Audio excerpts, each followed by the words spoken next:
আচ্ছা, এখন এখন আমরা যে প্রশ্নটি সলভ করব এটি হচ্ছে চট্টগ্রাম বোর্ড 2021-এ আসা একটি প্রশ্ন।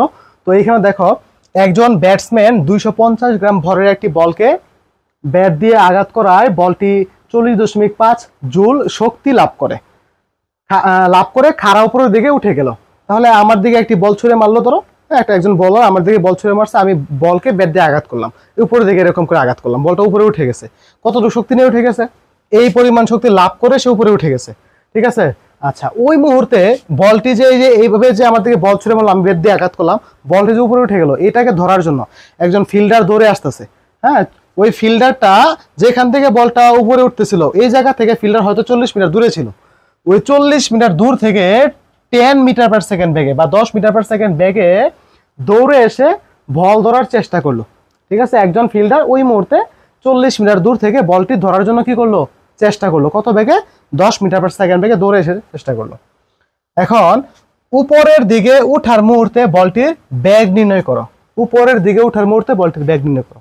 তাহলে খেয়াল করো তো, আমি যে ধরো এখানে ব্যাটসম্যান যে বলটিকে আঘাত করলো, ব্যাট দিয়ে যখন আঘাত করলো তখন সে কিন্তু গতিশীল হয়েছে। এখন গতিশীল হইলে সে গতিশক্তি লাভ করছে। আমরা জানি কোনো গতিশীল বস্তু তার গতির কারণে যে শক্তি লাভ করে বা অর্জন করে তাকে বলা হয় গতিশক্তি। এবং কোনো স্থির বস্তু বা স্থিতিশীল বস্তু, ঠিক আছে, তার মধ্যে যে শক্তি সঞ্চিত থাকে ওটা হচ্ছে বিভব শক্তি, ঠিক আছে। বা কোনো স্থিতিশীল বস্তুর তার স্থিতিশীল অবস্থার জন্য যে শক্তি সঞ্চিত হয় বা যে শক্তি লাভ করে তাকে বলা হয় কি? স্থিতিশক্তি বা বিভব শক্তি। আর কোনো একটা বস্তু তার গতির জন্য যে শক্তি লাভ করে তাকে বলা হয় গতিশক্তি। তাহলে বলটি এত শক্তি লাভ করে উপরে উঠলো, তার মানে সে গতিশীল ছিল। এখন গতিশক্তি ই কে সমান কি জানি আমরা? Half M B square. তো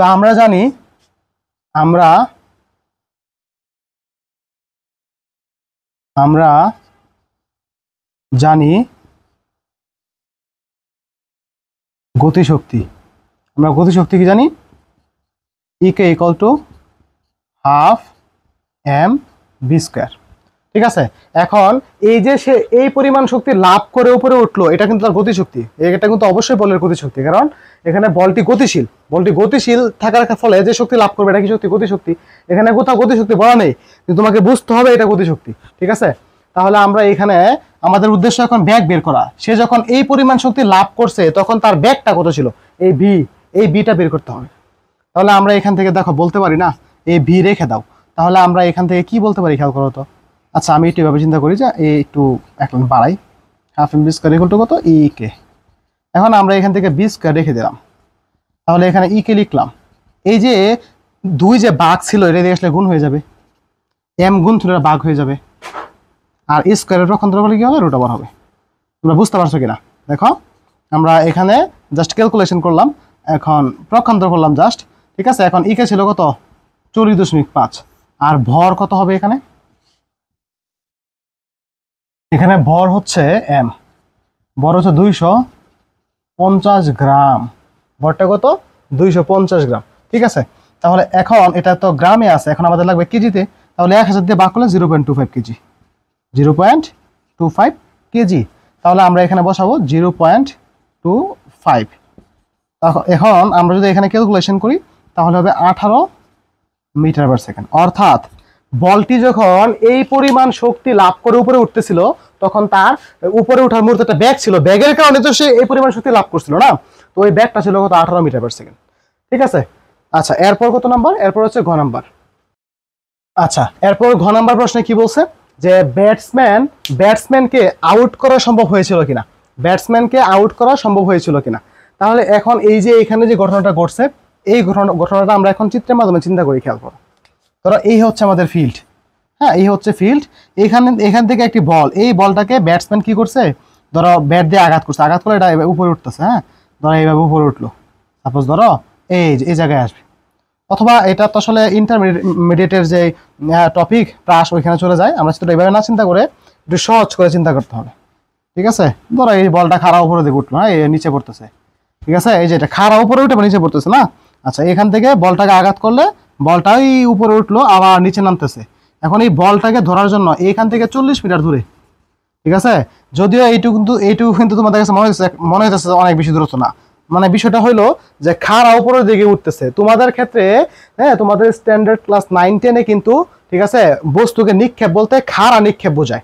ঠিক আছে, তোমরা যখন ইন্টারে উঠবা বা এইচএসসিতে যাবা তখন তোমরা কিন্তু প্রাসের গতি পাইবা, তখন ওইখানে কিন্তু একটা বস্তুকে এভাবে তীর্যকভাবে নিক্ষেপ করা, এই টপিকের কিন্তু এই টপিক তোমাদের আছে, প্রাসের গতিবেগ বলা হয় যেটাকে। হ্যাঁ, তো তোমরা প্রাসের গতিবেগ তোমরা ইন্টারে পাইবা, এই জন্য তোমরা এখানে এভাবে চিন্তা করবা যে বস্তুটা জাস্ট খাড়া উপরে উঠতেছে বা নিচে নামতেছে। এখন এইভাবে উঠতেছে বা নামতেছে, এটাকে আমি জাস্ট একটু বাঁকে আঁকাইলাম আর কি সুবিধার জন্য। ঠিক আছে, তো এই যে বস্তুটা এখান থেকে উপরে উঠতেছে, এই যে দেখো এই যে উপরে উঠতেছে, ওইটা আবার সুন্দর করে নিচে নামতেছে, এই যে বলটা নিচে নামতেছে। হ্যাঁ, এই বলটা সে ব্যাট দিয়ে আঘাত করছে, বলটা উপরে উঠে নামতেছে।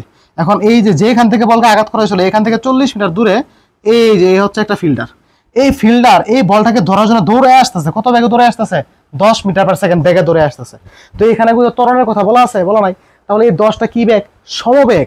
সে এখান থেকে 10 মিটার পার সেকেন্ড বেগে দৌড়ে আসছে, এটাই বলা আছে। 10 মিটার পার সেকেন্ড বেগে আসতেছে, তো এটা কি বেগ? সমবেগ। ঠিক আছে, এখানে কিন্তু এটা আদি বেগ। ঠিক আছে, হ্যাঁ, তাহলে শেষ বেগ কত? বিষয় এরকম না, এখানে কিন্তু হবে যে এত বেগেই সে আসতেছে, তার মানে শুরুর বেগ ওইটা, প্রতিনিয়ত বেগ কিন্তু এইটাই আছে, বাড়তেছে না, তাহলে এটা হলো সমবেগ।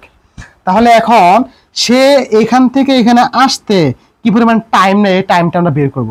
এখন আসলে কি সে এখানে আউট করতে পারবে কিনা এটা কিভাবে বুঝবা? একটু খেয়াল করো তো।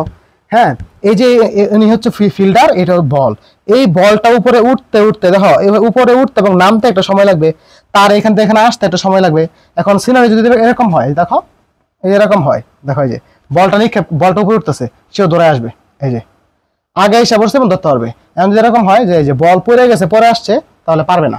তার মানে কি বলটা উপরে উঠতে এবং নামতে কি পরিমাণ সময় লাগবে এই সময়টা বের করতে হবে, তার এখান থেকে এখানে আসতে কি পরিমাণ টাইম লাগে এটা বের করতে হবে।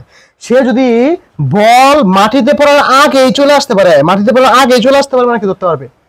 সে যদি বলটা মাটিতে পড়ার আগেই এখান থেকে দৌড়ে বলের কাছে আসতে পারে তাহলে ধরতে পারবে।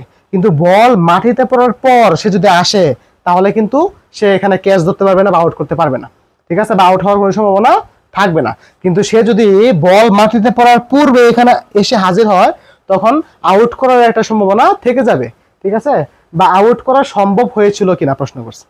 এখন এই যে এখানে বলটা উপরে উঠলো এবং নামলো, উঠা এবং নামার যে সময়, এটাকে আমি কি বলছিলাম? পর্যায়কাল।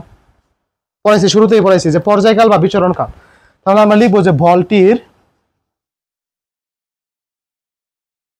পর্যায়কাল বা বলটির বিচরণকাল, বলটির পর্যায়কাল বা বিচরণকাল টি সমান কত জানি আমরা? 2u ভাই কত জি। তাহলে এখানে 2 হবে, ইউ হবে 18। কেন? কারণ এখানে বলটাকে যখন ব্যাট দিয়ে আঘাত করা হয়েছিল তখন ব্যাগটা কত হয়েছিলাম? 18 হয়েছিলাম। এটা কিন্তু আমরা গণম হইতে পাইছি। ঠিক আছে, তাহলে এখানে আদি ব্যাগটা কত হবে? 18। ঠিক আছে, জি হবে 9.8। তাহলে এখানে ক্যালকুলেশন করলে হবে 3.67 সেকেন্ড। তাহলে বলটা উপরে উঠতে এবং নামতে কতক্ষণ সময় লাগছে?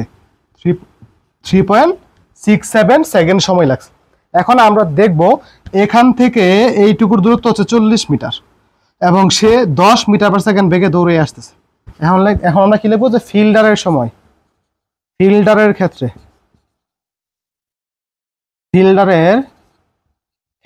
এস ইকুয়াল টু আমরা কি লিখবো? বিটি। এখন দেখো এস ইকুয়াল টু বিটি কেন প্রয়োগ করলাম? সমবেগে আসতেছে এজন্য এস ইকুয়াল টু বিটি। তাহলে এস ইকুয়াল টু বিটি হলে টি ইকুয়াল টু কত হবে? S by B. হ্যাঁ, এখন এসটা কত?